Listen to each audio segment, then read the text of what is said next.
Selamat datang di Balikpapan.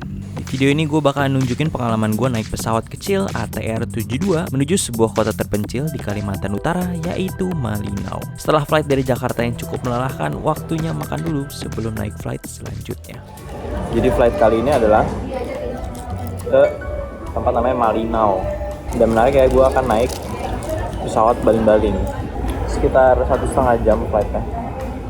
Dan Malinau ini benar-benar terpencil banget.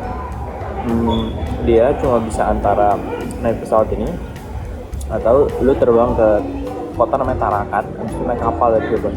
Jadi tadi gue dari Cengkareng ke Balikpapan dulu ini, dan bagasi gue diterusin langsung untuk ke flightnya Malinau. Jadi nggak harus ngambil baggage lagi. Tadi gue pikir harus, karena kata beberapa orang flight ke Malinau itu tasnya ditimbang lagi, tapi ternyata udah included semuanya 20 kg, jadi harusnya aman.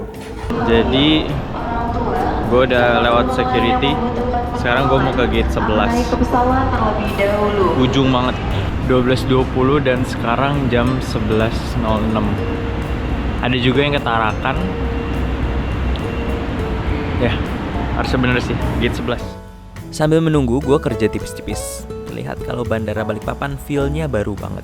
Karena menjadi bandara yang melayani siapapun yang ingin ke IKN Nusantara, gue rasa diperbaharui supaya standarnya lebih internasional. Di hari sebelumnya, gue sempat check-in online menggunakan aplikasi Book Cabin dari Lion Air.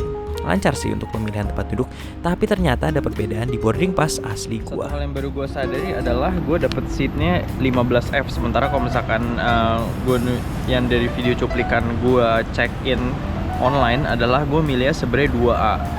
Jadi apparently nggak bisa milih seat.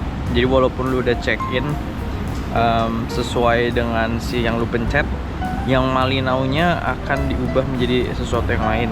Tapi yang ininya bener sih, yang Jakarta ke Balikpapannya bener sesuai dengan yang gue klik. Tapi yang beda adalah dari Balikpapan ke Malinau. Udah dipanggil boarding, let's go.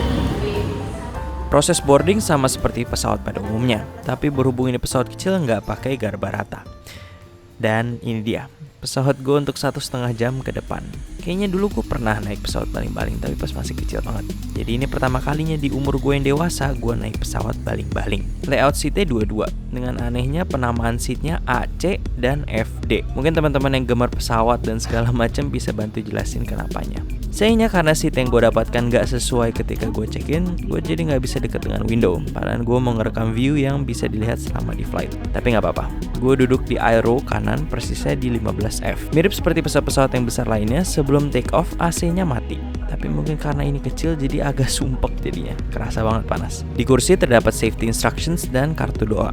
Ada juga barcode menu onboard. Jadi walaupun kecil begini, mereka tetap menyediakan onboard meals bagi yang mau beli. Setelah beberapa menit menunggu, akhirnya kami pun take off.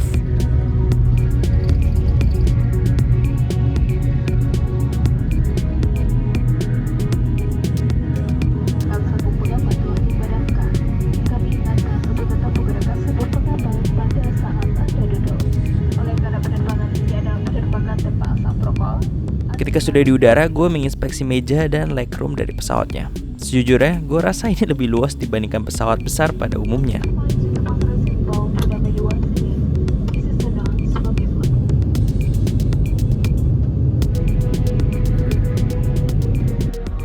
Halo, ini adalah bentukan dari toiletnya. Ada tisu muka, tisu lagi, tempat sampah, wastafel. Terus ini kalau misalkan disuruh balik, ini artinya dikunci. Kecil banget, nggak tahu kelihatan apa enggak kalau terus ini klosetnya. Gak tau ya, menurut gue ini lucu juga. Sistem nge-flush dan draining dari wastafelnya berbeda dengan pesawat besar. Di sini air wastafelnya terkumpul dulu, baru lu tekan ke bawah, dan klosetnya mirip dengan kloset konvensional di darat. Beberapa fakta menarik dari flight ini, kata beberapa sumber, pesawat yang digunakan udah dipakai selama 9 tahun untuk kerjaannya cuma bolak-balik Balikpapan dengan Malinau. Namun itu tidak berarti feel dari pesawatnya tua. Sejujurnya gue pernah naik maskapai lain dengan pesawat lain yang rasanya jauh lebih, dengan tanda kutip, rongsok dibanding yang kali ini. Artinya maintenance yang dilakukan bagus juga. Gue mencoba untuk baca di tengah-tengah flight, tapi ujungnya gue tertidur, terbangun ketika mau landing. Nah, mungkin satu minus yang bikin agak deg-degan adalah ketika mau landing ini. Bisa dibilang mirip-mirip kayak naik roller coaster. Ya maklum lah ya. Karena badannya kecil, getaran sekecil apapun pasti terasa jelas. Cuma harus jujur kalau gue lumayan deg-degan pas touchdown. Untungnya pilot dari pesawat ATR-72 ini dengan lihainya landing dan gue sampai di Malinau. Itu aja video kali ini, review sedikit sebuah trip yang menurut gue unik. Teman-teman penggemar pesawat dan segala macam boleh bantu komentar ya beberapa hal menarik yang kalian tahu tentang flight ataupun pesawat ini. Dan terima kasih sudah menonton.